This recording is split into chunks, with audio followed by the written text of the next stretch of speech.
In the future, we may deploy armies of cybernetic superhumans to fight our battles, people so augmented they could tear through walls or dodge bullets. But would these invincible warriors be willing to fight for mundane humans, or merely fight each other to rule us?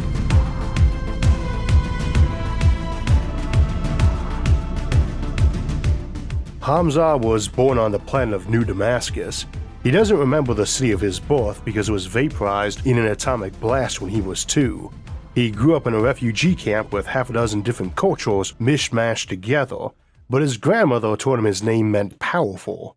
He certainly never felt powerful, not with half a dozen defects and illnesses that left him both a cripple as a boy and a social reject, one picked on by everyone else and valued by no one. The doctor who visits their camp every week told him he would have been easily cured if he lived back in civilized space, but to Hamza, that's little consolation. When Hamza turned 18 years standard, he joined the Martian Foreign Legion. They didn't have to talk him into cybernetic augmentation. Indeed, he spent most of his salary on extra components, upgrades, and bootlegs.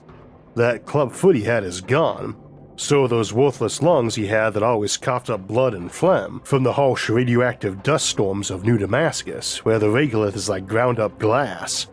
Hamza can see a hummingbird's wings flap 1,000 meters away now, seeing frequencies his old eyes couldn't, and hear a pin drop in a crowded room.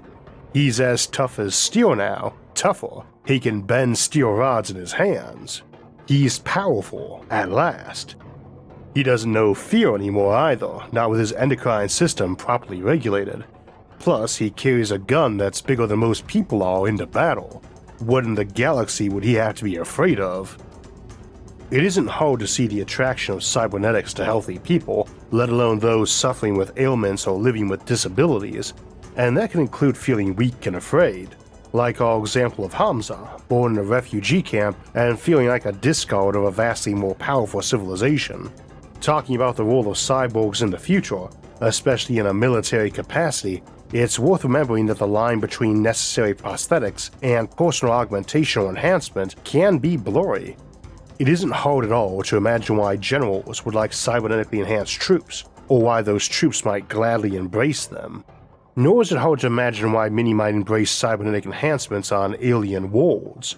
Indeed, the original use of the term cyborg, short for cybernetic organism, was in the context of chemical or mechanical alteration of people to better let them adapt to extraterrestrial conditions like lower gravity or pressure, or even just sleep aids for irregular day-night cycles.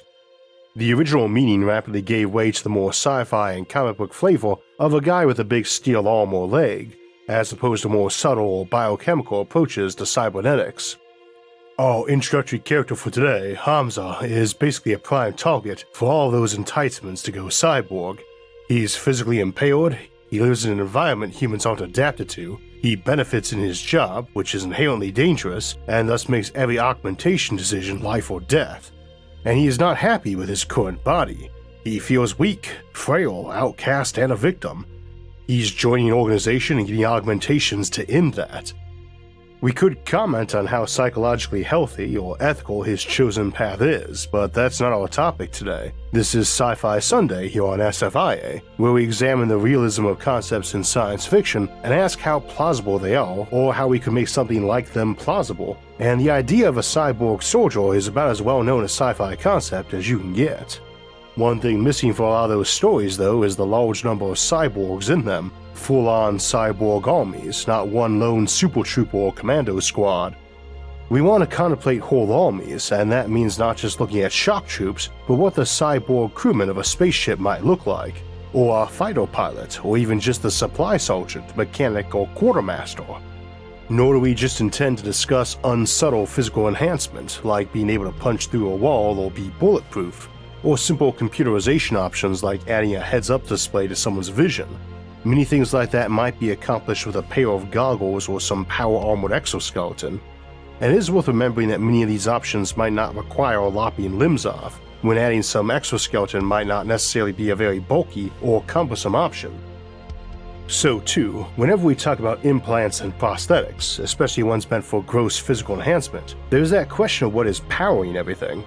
Even our most sophisticated batteries not yet available for commercial use are no match for a gas engine in terms of energy density, even if they avoid power loss from idling, and indeed are even less power dense than biological fat cells, our own best energy storage option. There is no guarantee we are ever going to get any sort of power storage option much better than what we already have either. Even nuclear options are way short of what we want for most comic book-esque cyborg applications, as a radioisotope thermal generator may be way more energy dense than any battery or chemical fuel, but produces a constant power supply at all times. That said, plutonium-238 generates about 260 watts per pound, or 570 watts per kilogram, and that's almost 20 times denser than water, or the human body, so you can pack a lot of power generation in that way.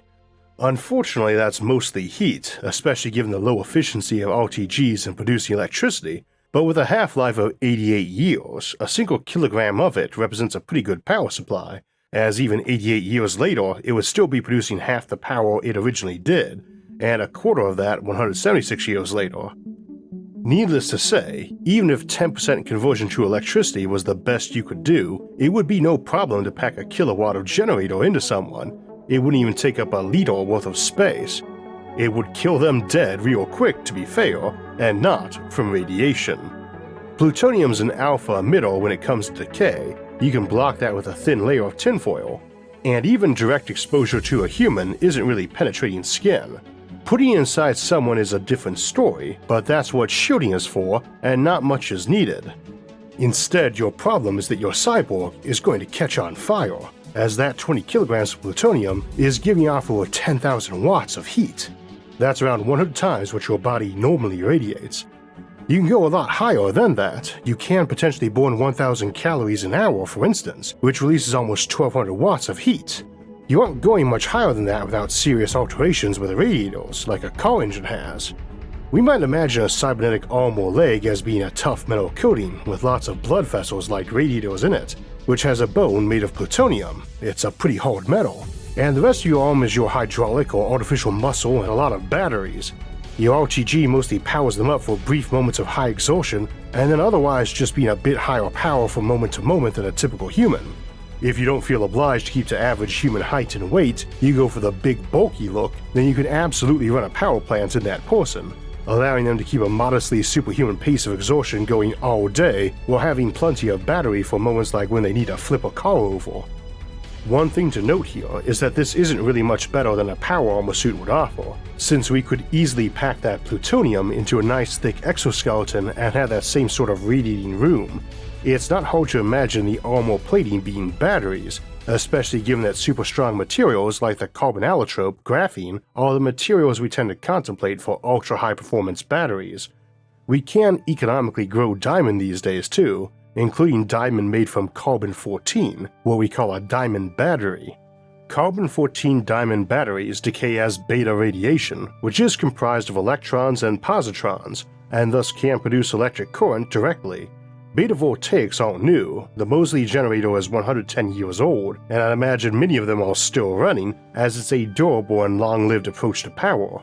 Carbon-14 has a much lower power level and energy density than plutonium, but as we just saw, we don't need plutonium power levels here. Some with a carbon-14 diamond skeleton or diamond exoskeleton or armor, say 100 kilograms of it, would have a theoretical maximum of 130 watts of power production and be hard as diamond.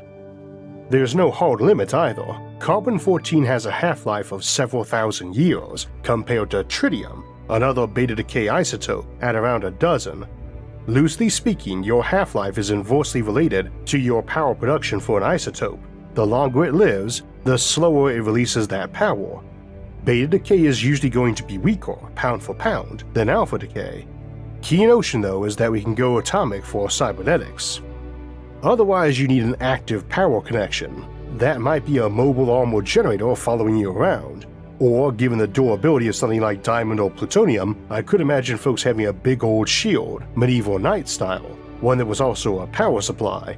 We can go the other way and have people eat food and convert that into electricity, or adapt our normal internal power process to run cybernetics off of sugars. We could also charge batteries off something like a cap or cloak made out of flexible solar panels. The big issue though is that none of these options offer the mobile energy density that atomic sources do, but those cannot be throttled, they always run at full speed. A classic fission reactor can't be made that small, though we could conceive something running on vastly superior materials and transuranic elements being possible. That would then offer a power supply that could be throttled, though probably not ultra quickly, but batteries used in tandem with that could allow rapid surges in power while the reactor throttled up, something akin to an adrenaline rush. This avoids the continuous stable power supply issue RTGs or anything else running on decay represent. Hypothetically, someone might also find a way to play with decay rates using thus far unknown physics. It seems unlikely you would ever get something like fusion working at such a tiny scale, especially at high power without cooking the individual. We have the option of antimatter, but I think folks would flinch back from having a power source that, if damaged, would detonate and release its full power. A human's daily food supply, if converted into an explosive of the same energy, would be the equivalent of around 2 kilograms of TNT, or about 10 hand grenades, so it might be viable if you were willing to limit your fuel supply in your cyborg to something like 1 day or even less, while giving them other less power-dense options for maintaining basic functions. People need to eat regularly. A resupply run for Cyborg Armies remains an option, as at a minimum it's no harder to resupply them than regular human troops, and probably a lot easier. Something like a micro black hole is off the table too, as Hawking radiation for any black hole that massed 100 kilograms is almost identical to the entire power output of our Sun, and lasts for 47 nanoseconds. So it's basically a 2,000 megaton nuclear bomb detonation, not a power source. We could imagine some almost perfectly reflective substance shielding it and bouncing the emissions back inside to keep it from blowing up, which you could adaptively change the reflectivity on to dial up how much energy escaped, but we would be talking about wanting kilowatts of power, or maybe nanosecond-long pulses of gigawatts for a weapon of some sort, and so we would be talking about a substance that ranged from 99.999999999% reflectivity to 99.9999999999999% reflectivity. We might hypothesize someone's power supply consisting of a few hundred different nanoscopic micro black holes, massing mere nanograms, needing even higher reflectivity and precision control for that to be viable, and lowers the explosive yield down to something saner. A microgram of mass converted to energy is 200 kilograms of TNT, in the very large artillery shell or car bomb territory. I should note that both in this and the antimatter case, you are probably using these as your weapon munitions too. That power supply and how big it goes boom, and how likely it is to do so in combat conditions, also controls how big your combat units are and how close they can be. You might be limited to one-man armies or small squads with some technologies, as opposed to deploying entire battalions into relatively small areas, even outside of combat situations, since someone might intentionally detonate one and blow up their neighbors in some horrible domino effect. So too, you might see weapons which were designed specifically to set off an enemy's cybernetic power supplies, like a magnetic disruption round, to wreck magnetic confinement of antimatter and set it off. How viable a given power supply is for usage is going to depend on its reliability and resistance in these sorts of situations, not just its raw output. I should also note that rupturing high-density batteries isn't entirely safe either, though certainly less pyrotechnic or radioactive than other options. We would also imagine the cyborg squad as coming in on a troop transport, tracked, wheeled, copter, whatever, and all have a plug-in cable to that thing's engine and even maybe a coolant tube to its radiators, and enough battery capacity to allow plenty of time to reconnect, which can include a reconnect by the vehicle shooting a magnetic grapple onto their power port or coolant port in under a second and having hundreds of backup wires, allowing them to maintain a ridiculously high battle tempo practically indefinitely, even if the enemy is trying to take those wires and hoses out. That's a pretty terrifying notion, some rapid assault dropship deploying a dozen cyborg super soldiers. As we discussed in our dropship episode a couple weeks back, cyborgs might potentially have liquid breathing options and be able to handle insane G-forces. In the end, the battery option is your best one, as it is going to be present in any design, I think, but always in tandem with one or more other power supplies. You give options for multiple paths for charging, some internal atomic sources perhaps, some solar panels built into clothing, a port for plugging into a wall or generator, and a way to convert regular food into power, maybe even normally indigestible stuff like cellulose, so you can gain calories off grass or tree bark, or just the parts of food that you as a human often eat but can't process for calories. Indeed, it's a good way to stay trim if you by default converting excess calories into power storage, and might be necessary psychologically too. After all, you don't actually need as many calories if you chop off a limb, nor if your body is staying warm from your excess atomic energy, but you might want to still eat big meals, even if just recreationally, or to maintain some feeling or semblance of what it's like to be human. A person could also, outside of combat circumstances, just run mostly on batteries and maybe plug in occasionally, or at nighttime while sleeping, or even charge wirelessly. We also shouldn't rule out the reverse process of using organic materials for power, but instead having artificial means of providing power to organic cells. After all, you can make sugar and amino acids in the lab just fine, and arguably more power efficiently than sunlight and plants can. Having nanotech or other high-tech internal medical options for repairing the cyborg's remaining organic components is also on the table, and might be necessary if you got them walking around with atomic power supplies. An internal fission reactor is a lot more viable if you don't need as much shielding on the soldier and their squad mates because they've all got cancer repair mechanisms. Which raises the brief tangent on if a cyborg might also be genetically enhanced or pumped up on ultra steroids. I tend to assume nobody who is fine with lopping off limbs or jamming microchips into their brain is going to be too touchy about genetic alteration. Drugs might be different, but it isn't hard to imagine some 9-foot-tall massive machines and genetically engineered tissues jacked up on some cocktail of drugs that made steroids and cocaine seem safe and mild in comparison. They might be safe, of course. We shouldn't assume performance-enhancing drugs are inherently dangerous no matter what improvements we make, but it's also easy to imagine some drug-fueled berserker running around with a 50 caliber machine gun and armor, shield, and giant sword, all made of depleted uranium, graphene or nuclear diamonds, or even high-density fissiles or radioisotopes. That person still needs some serious coolant for their organic components though. Incidentally, for today's purposes, we will assume a cyborg must contain a significant amount of both machines and human flesh. I'm not sure a person with a digitally uploaded mind, uploaded into an android body, isn't a cyborg too, but even they wouldn't get a blank check for heat. That heat radiation issue really is the check and balance that allows a human and an exoskeleton to be a relative match for a cyborg or android or killbot, and not outperformed by whole orders of magnitude. Alternatively, the cyborg might have their organics limited to a brain and a jaw, and that could have well-insulated walls with their own coolant to allow the remainder of the body, all mechanical, to run around at temperatures that would fry organic materials.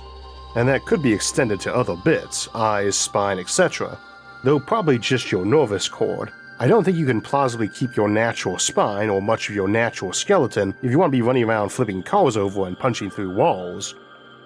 So our Myrmidon cyborg giant might have bones made of diamond and graphene and plutonium, all pumping out and storing power while his battle armor was covered in heat sinks and made of more batteries, and he's got a cloak that's also a high-efficiency solar panel that's also bulletproof and carries around a railgun that can shoot through vehicles and buildings, as well as people. He can turtle up and under a shield and that armor and survive a tactical nuclear blast within 100 meters.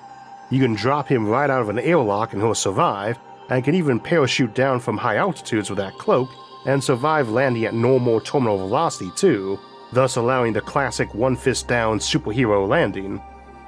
What else is on the table? I think we'll skip mind augmentation in terms of intelligence today. If you can massively enhance intelligence in your whole army, then you are probably doing that with your entire civilization. But faster reaction speeds are on the table, and you can replace the longer nerves with something that transmits way faster. Being able to shut off pain receptors is handy, even at a day-to-day level. Being able to handle aches and pains by dampening them down is obviously valuable for maintaining alertness and energy levels. We all know how distracting a thorn in our toe or an itch in our side can be, or a cable or metal port sticking into your brain through your skin. Even more than being able to survive nasty injury and keep on fighting, those little aches and pains wear us down more.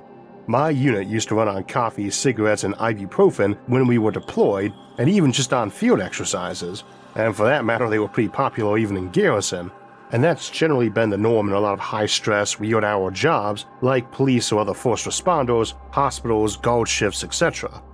I dare say you could almost as accurately represent the 20th century with an ashtray, coffee cup, and a bottle of Tylenol as the moon landings or a computer chip or atomic bomb. So at a day-to-day level, anything that helps with stress, alertness, anxiety, or pain management, chemical or mechanical or electronic, is likely to be viewed as more important augmentation than super tough armor. And honestly, if you want a tank, build an actual tank. Of course, a cyborg isn't necessarily human-shaped either. We might dump a brain in a jar into a tank or fighter jet. So long as you had successfully come up with a liquid substance that circumvents the water density issue we discussed in dropships, you can now have a brain in a jar that's able to handle insane G-forces, not just hundreds but maybe even low thousands. That's probably all you need too, because while we talk about robots being able to handle far higher G-forces and having better reaction times, you don't need to be able to handle any more Gs than your jet or spaceship is able to handle and has fuel for. No battleship is pulling off 1,000 G acceleration or turn, and no tiny drone is carrying fuel and engines to allow several minutes of high G maneuvers. And you could achieve a lot more of that same effect without much cybernetics just by having a liquid air tank on someone's more conventional spacesuit or battle armor. Your typical cyborg army probably is not bothering with a lot of internal features that gear they could carry could do as well. Does your cyborg need an internal air tank rather than carrying one? Maybe. People don't really need much actual oxygen, around a kilogram a day, and you only pull about 5% of the oxygen out of the air you are inhaling, which is only about 20% oxygen itself, so you only get 1% of the molecules you breathe in, and a lot of the need to exhale is about purging carbon dioxide, so we might replace one lung with a smaller mechanical one that was better at pulling oxygen and had an oxygen tank below that was good for a few hours or days, and a CO2 scrubber, or shrink both lungs and stick that system in both, or replace them entirely, or leave them be and simply expand our person a bit. Your mass and volume rise with the cube of your height if we keep you proportional to a normal human, and you can always go for the classic comic book Rob Liefeld style super wide chest and shoulders, and then you've got so much extra space you don't even need to remove any of the original organs. You might have problems fitting through doorways, but that's someone else's problem. Which is handy because while you might find lots of people who are fine with getting rid of the organics or even enthusiastic about it, others might be doing it out of a sense of duty and want things simply added, not removed. That process can be reversible then. You get decommissioned back into your original body with something along the lines of a full-body tummy tuck. Or maybe we get a high-tech equivalent of canopic jars. Cyborgs keep their original bits and pieces in storage vaults, freezers, or the equivalent of a brain in a jar's life support system, just for everything but their brain. On a grimmer note, it makes me wonder what you would end up burying in a funeral, given that you have all those valuable cybernetics to recycle and might even be pulling out various cloned and enhanced organs, like that superheart they grew and replaced yours with, which is still in good shape for a new user. Needless to say, backup hearts are another cyborg part we might see in regular use, in and out of militaries. How open folks are to various replacement organs might depend a lot on their culture and how much they use cybernetics in normal civilian life. Of course, they need not be volunteers. Your cyborg soldiers might be prisoners or random citizens grabbed up and involuntarily turned into one, and given lots of brainwashing, mind control chips, old-fashioned indoctrination, or drug addictions. I would assume anyone planning to use that option would want to be very confident it was effective and not easily removed. That's the first rule of warfare after all. Never hand someone a gun unless you're sure which way they will point it. Or in this case, don't turn someone into a living weapon unless you're confident they won't stab you. But those bots might be controlled remotely, and your cyborg troop in this case might just have some mental augmentation to allow fast and intuitive control of those bots and awareness of their circumstances. Same for plugging them in as a pilot of a vehicle, or as a mechanic fixing a system, with augmented reality and implants letting them rapidly diagnose and repair problems at a speed a NASCAR pit crew might envy. They know exactly where all their tools are, every repair component needed. They can see and sense in a greater range than a normal human. They can probably pull an augmented reality instruction video right over the object to see how to quickly fix something they never worked on before. They may be able to speak to machines more intuitively too. So too, your quartermaster might be augmented just to be able to keep track of where all the unit's gear is and what supplies are en route or getting used up at what rate. Or you might go the other way and have this as a minimal AI accessible to everyone in the unit real time. They know, down to the bullet, how much ammo they have left and with whom. They could, for instance, send a rapid mental query to the AI that could plot them the fastest, safest course to a fallen ally who had ammo left over, or a signal to an ally who had lots still to toss it to them, or the same for figuring out how to extract a wounded comrade, which in some cases might be extracting their armored brain jaw and physically hurling it out of a combat area, or to a rescue drone who will grab it and hightail it out of the area. I imagine folks watching this who enjoy a good daydream or enjoy writing probably have some interesting stories in mind by now, and I hope you'll write or draw them. However, it's pretty clear how much of this will be genuinely attractive to modern militaries, for good or ill. And as we saw today, many of the less flashy options aren't too far over the horizon. So Cyborg Armies might see their premiere in the near future and become the mainstay in another couple generations. The war machines of the future might not just be piloted by our grandkids, they might be our grandkids. So next month is our show's 9th anniversary, and I was looking up benchmarks for the occasion, and I realized we've been doing Sci-Fi Sundays on this show for around 5 years now. And also, we've just passed the 6-year mark of our partnership with Brilliant.org, today's sponsor and our longest running sponsor for this show, and so many other wonderful science and education channels too. They truly understand how important interactive visualization is to learning, and I love the way they work that into so many of their math and science lessons, from basics of geometry like understanding how to calculate a surface area, up to advanced topics like neural networks. On a strictly personal note, they've been a great partner to the show over the years, and their dedication to top-notch interactive online learning is as impressive as it is effective. And I have quite a few testimonials from folks over the years about how Brilliant helped them or a loved one to better learn math, science, or computer science. Brilliant understands what works: interactive learning, fun, bite-sized bits, with thousands of lessons from basic to advanced concepts that you can learn at your own pace, at home or on the go, and to fit your needs, and that as always you can try for free for the first month. Education is a lifelong journey, one that's best worked on a little every day, and Brilliant is a great partner on that journey, same as they've been a great partner to this show. Let them be your partner on your journey too. Try them out for free for a full 30 days by visiting brilliant.org/IsaacArthur or clicking on the link in the description, and the first 200 people will get 20% off Brilliant's annual premium subscription.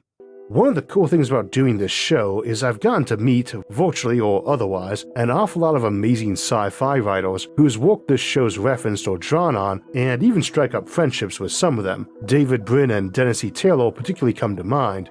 But I finally got to meet Alastair Reynolds, whose Revelation Space series and other works like House of Suns was such an influence on this show, and he was giving an awesome talk on the Fermi Paradox to the Interstellar Foundation at the time, and they have a great collection of interviews with a lot of other awesome sci-fi writers too, as well as with myself with Nick Sierra of the Golden Record Project over on their YouTube channel. So check them out, and check out Alastair Reynolds too. He is one of the greatest sci-fi authors of our time, and his discussion of cyborgs and transhumanism definitely influenced this episode.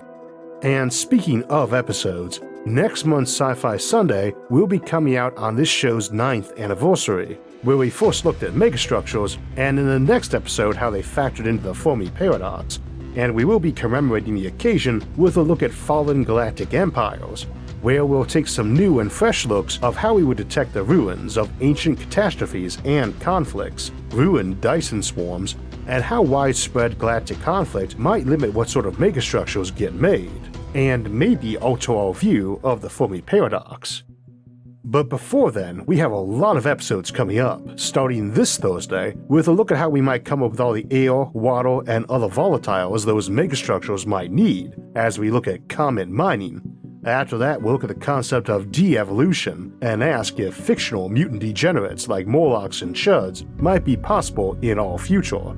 Then we'll close out the month with a live stream Q&A, Sunday, August 27th at 4 p.m. Eastern Time, and then Thursday, August 31st, with a look at near-term space colonization. If you'd like to get alerts when those and other episodes come out, make sure to hit the like, subscribe, and notification buttons. You can also help support the show on Patreon, and if you want to donate and help in other ways, you can see those options by visiting our website, isaacarthur.net. You can also catch all of SFIA's episodes early and ad-free on our streaming service, Nebula, along with hours of bonus content at go.nebula.tv/isaacarthur. As always, thanks for watching, and have a great week.